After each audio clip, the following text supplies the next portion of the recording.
Fala pessoal, tudo bem com vocês? Bom, aqui quem fala é o Josimar, sejam bem-vindos ao canal de novo, né? E para quem caiu de paraquedas aqui, quem entrou agora, deixe sua inscrição, né? Verifique se você ativou o sininho e faz aquele mesmo esquema lá, curta, comente, compartilhe e tal. Deixe sua opinião embaixo, que é de suma importância, tá? Se você tem alguma ideia para melhorar o vídeo aqui e tal, que eu já tenho algumas em mente, só que eu tenho que programar primeiro, porque sempre aparece algum compromisso e tal, e por aí vai. Vamos falar de seleção brasileira, né? A gente conquistou a primeira vitória no comando do Carleto depois de um 0 a 0 contra o Equador. A gente conquista a primeira vitória de 1 a 0 com o gol do Vinícius Júnior com assistência do Matheus Cunha, tá? Vinícius Júnior foi o melhor em campo ontem eleito, né? Ganhou até um CIMED lá, o pessoal fez até meme falando que era meio que era um Tadala fila e tal, gigante, né? Eu ri pra caramba até. Mas enfim, vamos falar da partida. O Vinícius Júnior sempre com aquela jogada característica dele, que é uma coisa fundamental dele, né? Que ele se sente muito bem. Inclusive, ele brigava para ser melhor do mundo e briga ainda. E para mim foi o melhor jogador do mundo na temporada passada, com essa jogada característica dele. E deu pra ver, cara, que ontem ele tenta muito bem essa jogada, tentava cruzar, a zaga defendia, às vezes jogava para a área ali, o Bruno Guimarães tentou a ter um gol, né, de cobertura com essa jogada do Vinícius Júnior. Então é um cara que realmente bagunça a lateral esquerda do campo, né? E eu sei, não é à toa que ele foi eleito o melhor da partida aí.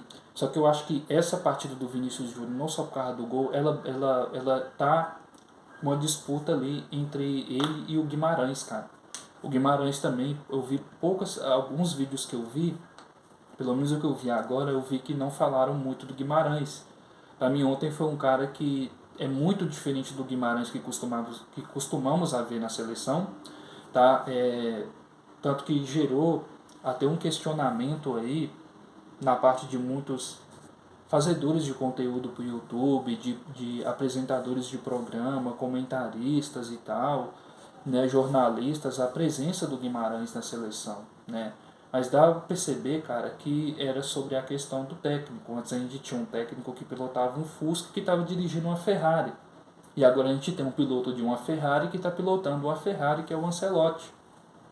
E deu para ver essa diferença drástica ontem, porque com a presença do Casemiro, com a presença do Alexandro e com a liberdade que o Wanderson tem para jogar, tivemos um jogo bem aberto ali, com o Brasil jogando despreocupado. No primeiro tempo agrediu muito bem o Paraguai, com uma partidaça do Guimarães também ali, agredindo o tempo todo, tentou um passe de profundidade, tentava bola cruzada na área que gerava uma bagunça na área ali, quase numa conclusão de um gol ali e tal, os jogadores subindo para tentar cabecear.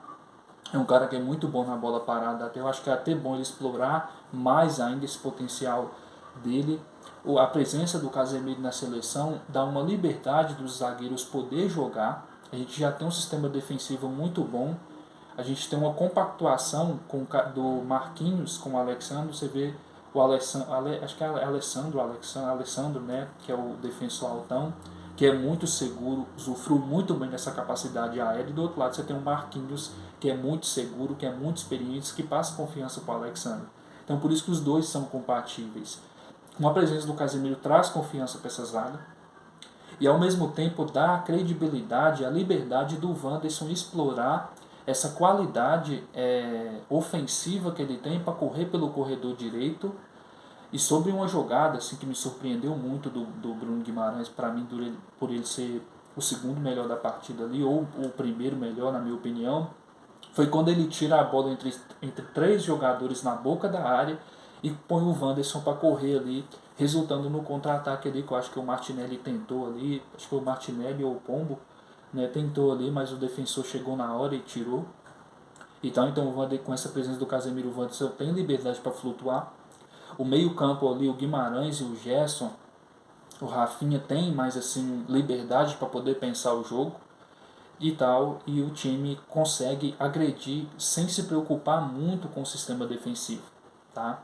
Lembrando que a gente não tem uma seleção ruim, mas é o exemplo dos pilotos que eu falei para vocês aí, né? O Matheus Cunha também faz um jogo muito bom, não só por conta da assistência, mas a capacidade que ele tem de acreditar em lances de bola praticamente perdida, a briga ali entre os defensores ali contra o Paraguai, porque o Paraguai tem um sistema defensivo muito bom hoje, composto por Júnior Alonso, por Alderete, por Gustavo Gomes e tal. E por outro lado, você também tem um meio campo deles que são bons, que tem o Júlio Enciso, que tem o Almiron, que tentava o tempo todo agredir o Brasil.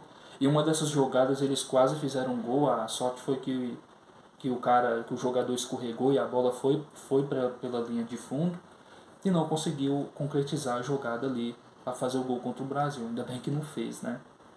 Mas o que a gente vê nesse Brasil? A gente vê um Brasil de cara nova, tá? A gente vê um Brasil que consegue agredir sem se preocupar muito atrás, assim, no sentido, ou seja, agredir com liberdade o adversário.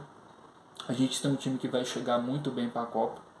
Acho que a gente tem mais uma rodada de eliminatórias ao fim do ano, que é a última preparação para a Copa, se eu não me engano. Tá? E em 2026 também muita coisa pode mudar até lá. Talvez alguns jogadores não vão estar até lá. Até lá tem muito tempo, né? Porque a gente vai pegar uma temporada inteira, se eu não me engano, porque acho que a Copa costuma ser no mês de. Não sei se vai ser na mesma data de 2022. A gente vai ter uma temporada, então a gente vai ver muito jogador aí. Com certeza ele vai testar o Antony na próxima data FIFA, que para mim é um dos jogadores principais aí do mundo, né, quando se trata de brasileiros. A sua Conferência League que ele faz com o Betis, o Campeonato Espanhol que ele faz com o Betis é uma coisa ótima, ele ajuda muito a equipe, o que resulta na chegada dele do Atlético de Madrid. No primeiro jogo, voltando da seleção, no primeiro jogo da seleção, o Ancelotti meio que foi criticado ali um pouco ali e tal. Só que a gente sabe que é um período de teste e tal. Na seleção é muita pressão, mas a gente viu que o Brasil tem capacidade de evoluir cada vez mais. Não foi um jogo brilhante, tá?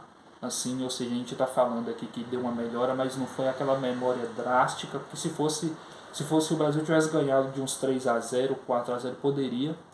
Mas agora eu vi que as pessoas, com essa vitória, as pessoas tiraram um pouco aquela coisa assim de venceu, mas não convenceu. Agora venceu e convenceu, o que dá a credibilidade do brasileiro de acreditar mais na seleção por conta da chegada desse técnico incrível aí que tem uma rodagem absurda.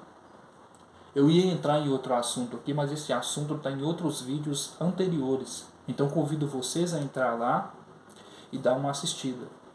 Sobre o mosaico do Ancelotti, é muito bom, cara, você chegar em um ambiente, o pessoal preparar um ambiente para você, desejar os parabéns e fazer aquele mosaico maravilhoso ali na plateia. É muito bom aquilo. Só que eu não sei se pega muito bem. Por quê? Eu sei pegar bem, pega, mas, cara, como assim? O Zagallo também foi campeão como treinador, como coordenador técnico, acho que como jogador também, e não fez essa homenagem para ele. Não fez essa homenagem para ele e para muitos outros jogadores. Então, assim, eu acho que às vezes a gente abaixa muito a cabeça, por mais que a gente passe por um momento de turbulência na seleção, acho que a gente não pode muito abaixar a cabeça, porque a gente somos os jogadores, a principal seleção que tem 5 Copas do Mundo. É uma entidade futebolística gigantesca que tem que ser convocada por técnicos como o Ancelotti. Então a gente não precisa abaixar tanto a cabeça assim, entendeu? Mas é muito bom aquilo ali, só que eu fico na cisma porque não fizeram para grandes outros ídolos, e acho que por mais que a gente vive um momento de turbulência, a gente tem que acreditar que temos cinco Copas do Mundo. E outro dado também, cara, a gente se classifica e a gente é a única seleção a nunca ter ficado fora da Copa, tá? Ontem o Chile ficou e tal, mas o Brasil, mais uma vez, mostra que, independente da situação, é unanimidade em qualquer torneio que participe, né, cara? É uma potência muito gigantesca. Eu acho que o Ancelotti está onde ele deveria estar depois que saiu do Real Madrid, tá? Então eu vou ficando por aqui, tá? Se faltou algum resquício de jogador que jogou muito bem, eu acho que ontem nenhum jogador foi mal. Para mim, eu acho que o Rafinha deveria aparecer mais, tá? Para um jogador que está disputando entre os melhores do mundo aí. Só que é um cara assim que você não tem que exigir demais dele, porque nas outras datas FIFAs anteriores e principalmente na Copa América foi o jogador assim que mais deu um gostinho de assistir, um gostinho de quero mais da parte dele de ter jogado bem. Ontem não fez um jogo muito bem, mas começou a ficar mais seguro durante a partida. Tanto que o gol do Brasil sai dos pés dele, depois vai para os pés do Matheus Cunha e depois vai para os pés do Vini, que antecipa muito bem para poder pôr a bola para dentro e tal. O Paraguai também é uma seleção que não se esconde, é uma seleção que vai para cima e tal. Tem um sistema defensivo muito bom, tem um elenco que não é ruim, tá? Você tem o Vila Sante lá que hoje para mim e na temporada anterior era o melhor jogador do Grêmio, tá? Você tem o Almiron também, que é um cara que é muito promissor também. O Almiron já é uma realidade, jogou muito bem no Newcastle, mas você tem o Enciso também, que é eu sei que é um cara muito promissor também, um sistema defensivo que eu já falei, e por aí vai. Mas a vitória é do Brasil, e vamos ver o que vai acontecer na outra data FIFA. Por enquanto, ontem não foi um jogaço, mas a gente venceu e a gente tem potencial de ir mais longe. Eu vou ficando por aqui. Até o próximo vídeo. E não se esqueça de deixar o joinha, o comentário, compartilhar. E é isso daí. Até o próximo vídeo. E um grande abraço.